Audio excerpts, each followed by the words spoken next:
Good lady senator has indicated that she's rising on a matter of personal and collective privilege. We recognize once again Senator Amy Marcos. Thank you very much. Magandang hapon po, Madam President, our Majority Leader, the ladies and gentlemen of the Senate. I rise today on a matter of personal and collective privilege to address a pressing issue of utmost national importance. For far too long, our Filipino people have been left uncertain, confused, deliberately kept in the dark regarding the true intentions behind the continuing and increasingly belligerent efforts to upend the new Senate leadership and, worse, to amend the Constitution. The Filipino people deserve clarity. The Filipino people deserve honesty, and above all, the Filipino people deserve at least the truth.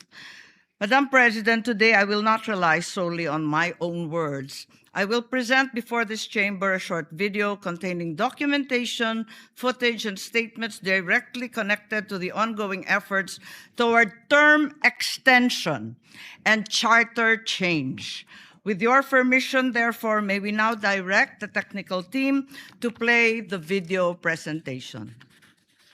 Bakit nagpalit ng liderato sa Senado? May I be allowed to humbly move to declare all seats vacant, Mr. President? With 13 affirmative votes, 10 negative votes, and 1 abstention, the positions in all the positions in the Senate is hereby declared vacant. Bakit ito nilusob?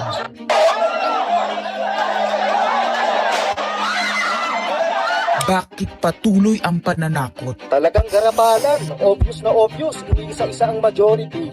Bakit may panggigipit? Pinakakasuhan ng Ombudsman si Senator Rodante Marcoleta ng plunder at indirect bribery.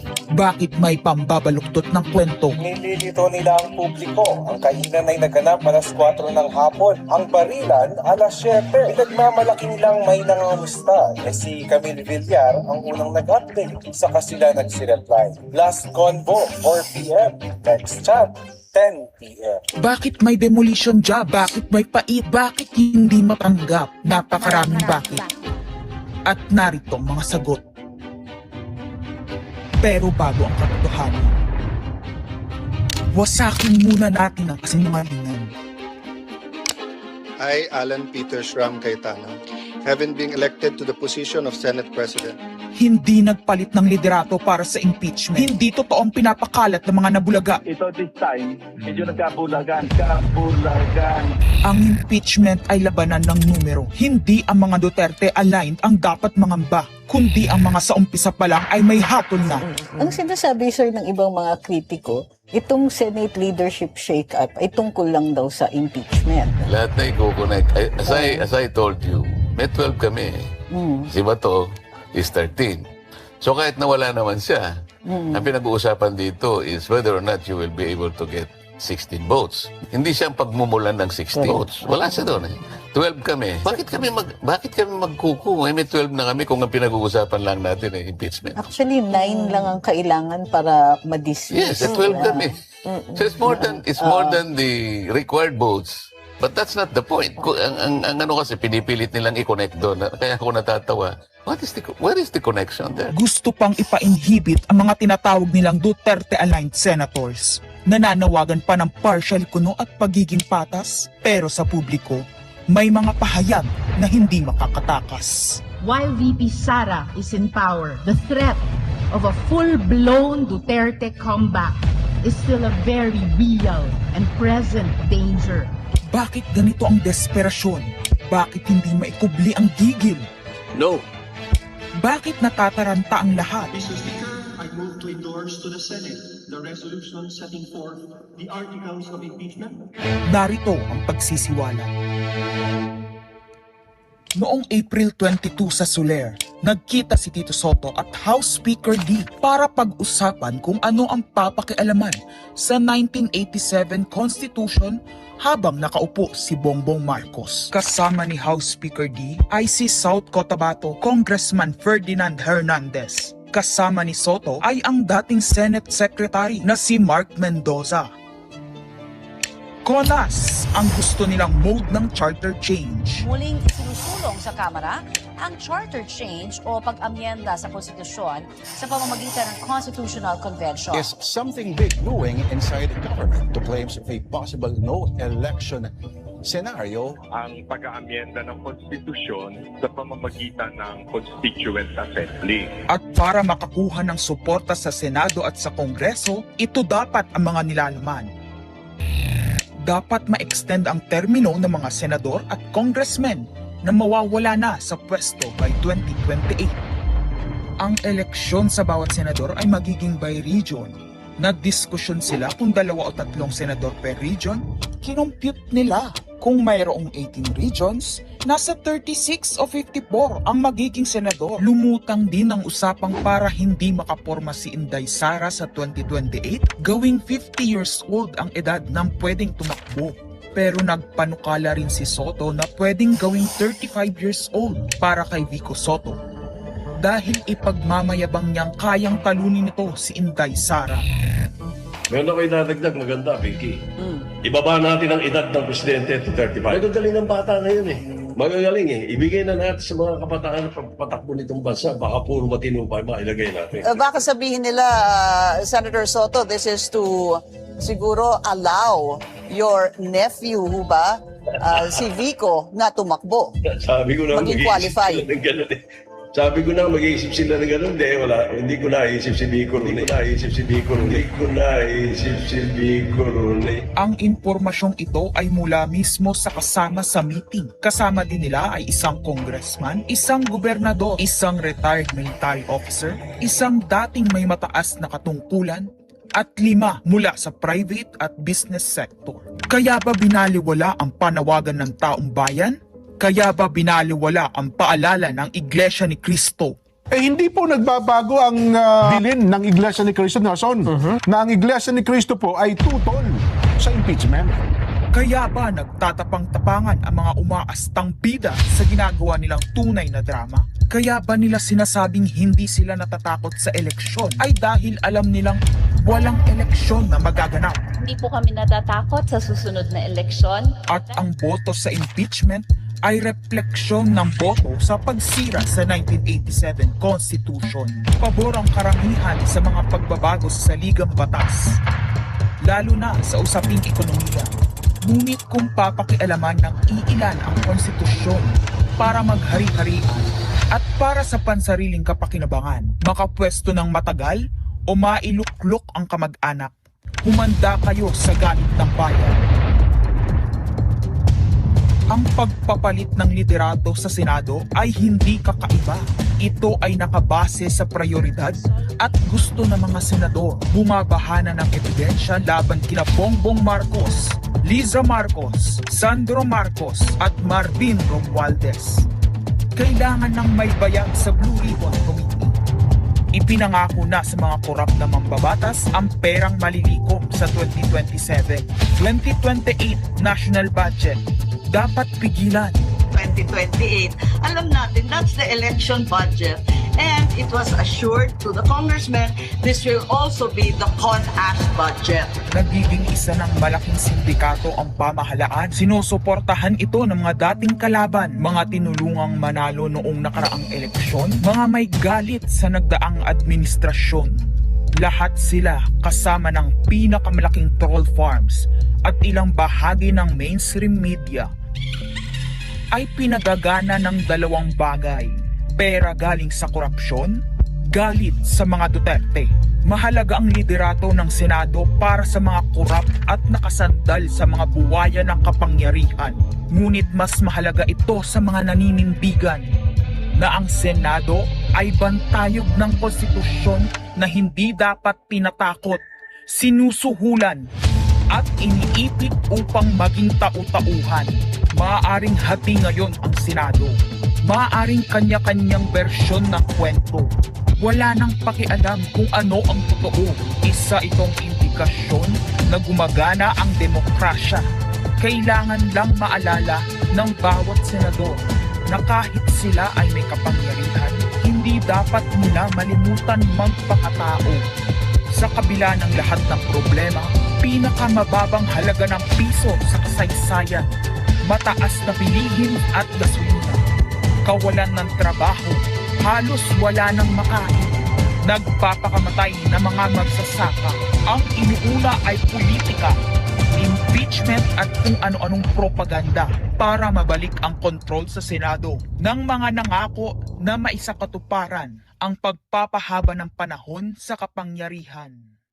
Kung magde-deny yung mga nandoon sa meeting na yon at pabubulaanan yung aking sinabi, then sasabihin ko kung sino ang nagsiwalat sa amin. Kasi magugulantang ang buong bansa pag siniwalat ko kung sino yung nagsabi sa amin.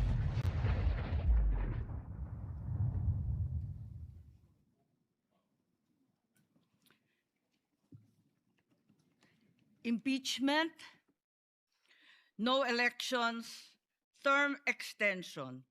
Ito ang inaatupag ng ilang mambabatas na nagiging mambubutas ng sikmura ng taumbayan. Inuuna ito kesa gutom, trabaho, kalusugan, kabuhayan. Gusto nilang pahabain ang paghihirap ng Pilipino, gusto ata nilang gumapang ang bayan sa dusa, gaya ng paggapang ng mga buhaya sa kaban ng bayan at konstitusyon.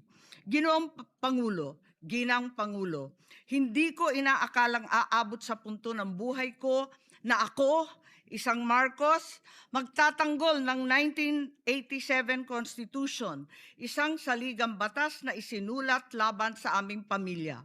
Pero sa huling pagbisita ko sa libingan ng mga bayani sa puntod ng aking ama, pinaalala ako ng mga katagang nakasulat sa kanyang himlayan, Pilipino. At bilang Pilipino, bilang isang lingkod bayan, bilang isang kaisa-isang anak ni Ferdinand Marcos na may lakas ng loob na tumindig para sa ating bansa, dapat protektahan natin ang saligang batas ng Pilipinas. Nitong mga nakaraang linggo, hindi lang ako basta Pilipino, hindi lang ako basta senador. Naging reporter pa at vlogger dahil walang mag-cover sa totoong nangyayari. Pero napakaraming nagko-cover up sa mga korap na politiko. Kung meron nakakaalam sa galit ng bayan pagdating sa pagpapahaba ng poder sa kapangyarihan, nasa unahan na ako ng listahan. Hindi ako makakapayag na walang maisabuhay sa mga aral ng kasaysayan. Noong naharang natin ang PI na yan, People's Initiative, noong Enero 2024, hindi naman sila tumigil. Noong 12 ng Agosto 2025, unang inihayag ni Bongbong Marcos ng ating Pangulo na hindi niya tututulan ang isang Constitutional Convention o CONCON upang ayusin umano ang mga butas sa saligang batas, kasunod ng pahiwatig ng Kongreso na sumusuporta nito. Pagsapit ng Nobyembre, nung nakaraang taon din, naghain na si Congressman Ronaldo Puno at mga miyembro ng NUP, National Unity Party, ng House Bill 5870, naglalayong magpatawag ng Constitutional Convention upang magmungkahi ng mga amyenda sa konstitusyon. Noong 30 ng Enero 2026, nagpahayag naman si dating Senate President Soto ng suporta sa pagtalakay ng mga amyenda sa konstitusyon matapos ang desisyon ng Korte Suprema kaugnay ng impeachment laban kay VP Sara Duterte. Agad itong ikinatuwa ng tropang NUP na nagsabing mahalaga ang kooperasyon ng Senado upang maisulong ang mga reforma sa saligang batas. Gayunpaman, noong ika-31 ng Enero 2026, sumagot ang Malacanang, hindi raw prioridad ang charter change o CHA-CHA dahil nakatutok umano ang Pangulo sa mga isyong pang-ekonomiya. Isang pahayag na inilabas matapos magpahayag ng suporta si SP Soto noon sa pag-amyenda ng konstitusyon. Sa gitna ng debateng ito, naghain noong ika-7 ng Pebrero 2026 yung dating ARTA, Rabindranath Kilala, ng isang radikal na panukala, buwagin ang Senado. pati na rin ang Kongreso at lahat ng lokal na sanggunian, paltan ng isang National Legislative Assembly, maari umano makatipid ng hanggang 1 trilyong taon-taon. Nung nakaraang buwan, formal din hinikayat ni Congressman Puno at ng NUP ang liderato ng Kamara na simulan ng pakikipag-usap sa Senado hinggil sa charter change sa pamamagitan ng Constitutional Convention. Ginamit pa nila ang pagiging bukas ni SP Soto sa constitutional amendments bilang oportunidad para sa koordinasyon ng dalawang kapulungan.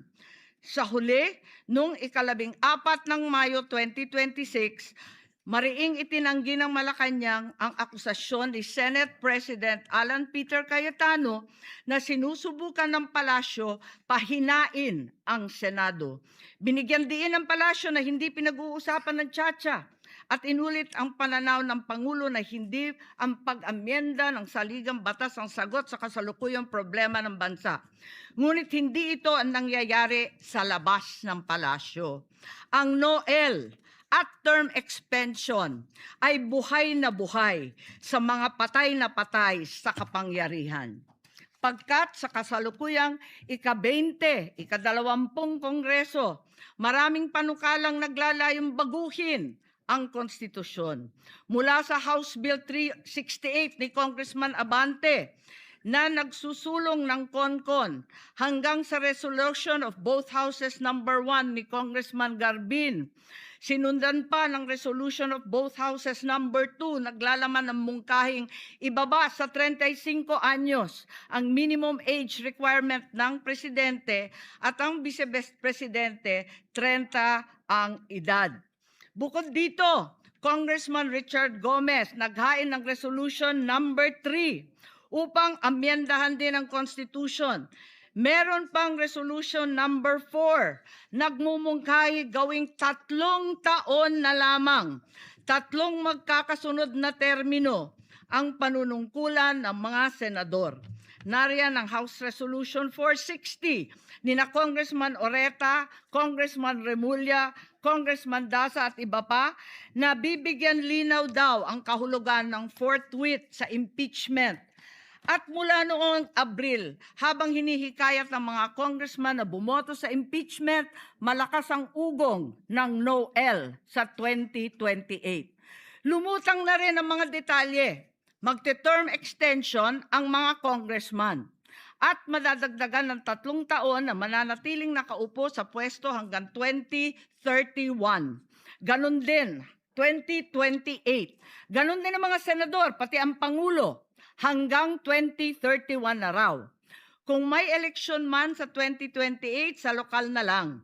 Kaya, Visayas o Mindanao ka man, suportado ng iglesia o hindi, walang problema dahil walang eleksyon. Kaya ang tanong ngayon, ayaw ba talaga ng palasyo sa Chacha o kunwari lang? O talaga bang wala ng respeto sa Pangulo? Bukod kay Lito Banayo, napakarami kong sources patungkol sa mga meeting na naganap para sa isinusulong na Constituent Assembly o CONAS. Mga kalipunan ng mga politikong hindi nananalo sa mga matataas na posisyon, inaambisyon nila. Kung hindi kayang manalo sa boto, baguhin na lang ang konstitusyon. Noon pa man, hindi ako naging hadlang sa pagbabago. Kumpara lamang sa ekonomiya at ikagiginhawa ng buhay ng Pilipino. Pero magagaling ang mga buwaya. Tahimik na gumagapang upang malamon pati ang konstitusyon. Kung nagsisinungaling ang mga nagsumbong sa akin, kung sasabihin kasinungalingan ang sinabi ko ngayon at ang pinalabas, hinihikayat ko ang mga senador ngayon sa ating bulwagan. Ipangako natin sa taong bayan na may eleksyon sa 2028 mula sa presidential hanggang sa lokal. At Madam President, magiging masaya akong mapatunayan na mali ako. Dahil ibig sabihin nun, mananalo ang tama. In the interest of time and that this chamber may proceed with its scheduled legislative business, I will not entertain any interpellations at this juncture and would rather allow the facts in the video as well as confronting this nation to resonate fully with this chamber and the Filipino people. I urge this body to look deeply into what we have witnessed today, act with vigilance, courage, and fidelity to the Constitution we swore to defend. Maraming salamat po. Thank you. On issues that are taken up on the floor, Senator Tulfo always comes out with videos showing people being mauled, people being abused for the information of this body to act on that particular issue. But to come up with an opinionated piece like that, ganong klaseng video na propaganda, na sowing intrigue. Kasi ako, Madam President, hindi naman ako sang-ayon sa people's charter change. I was the first one in this institution who fought that kind of move with the PI, and all of us together, kaming lahat, for the first time in the history of the Senate, 24 senators tumayo dyan at pinasapu natin yung Contra People's Initiative, na fake People's Initiative, na talagang kinall out natin yung lahat ng grupo ng tumutulak nun, from the Speaker and even Malacanang, kinalaban natin. Kaya wala kaming kinalaman dyan. Bakit sinama kami dyan sa propaganda na yan? Na dahil kami, Duwag 11? Ano ba yan? Bulaga 11? At grade 13? That should not be shown here. Because what will stop us now, Madam President, for that lady senator, that we come up also with a propaganda video here, papalabas din namin, yung mga sala nila. Oo, kung ano-ano, hindi naman kami ganyan. No? To gain traction, to gain views and publicity, will destroy our fellow colleagues here? Walang ganyanan. Hindi ako nagagalit. Kilala niyo ako. Ako pinaka-amiable dito. Mahal ko kayong lahat. Pero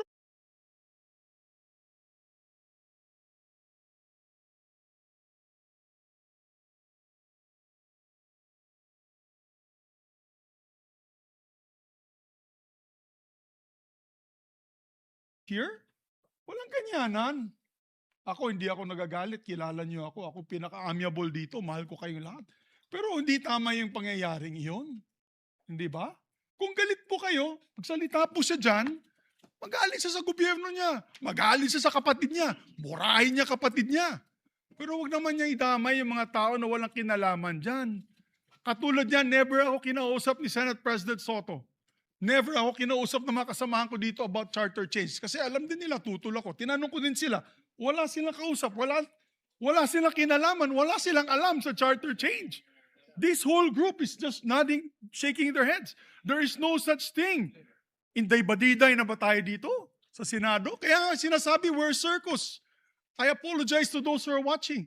They think we're a circus. We are a circus because this type of language that we are pushing in this August chamber, it's unparliamentary, Madam President. It is unparliamentary. And I'll tell you now, these people here, ladies and gentlemen, in this body, are not in favor of any amendments to the Constitution. We just want to bring back the integrity of this same chamber. Cannot we discuss that as a group, as a body, that we fight for our integrity, for the good name to be brought back, for people like Jokno, people like Tanyada, people like Aquino, people like Salonga, even Frank Drilon, people like Miriam Defensor Santiago, Joker Arroyo, who stood here for what was the best times of our institution.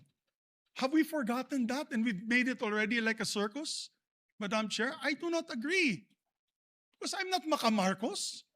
I'm not, so when you come up with a propaganda tool like that, hitting all of us, it makes us look that we are, nasa panig po kami ng mali at nasa panig po kami ng mga demonyo. Diba? May panindigan po kami lahat dito, Madam President. So therefore, you can see my passion on this. I move to strike the horrible propaganda video off the records of this great institution, Madam President.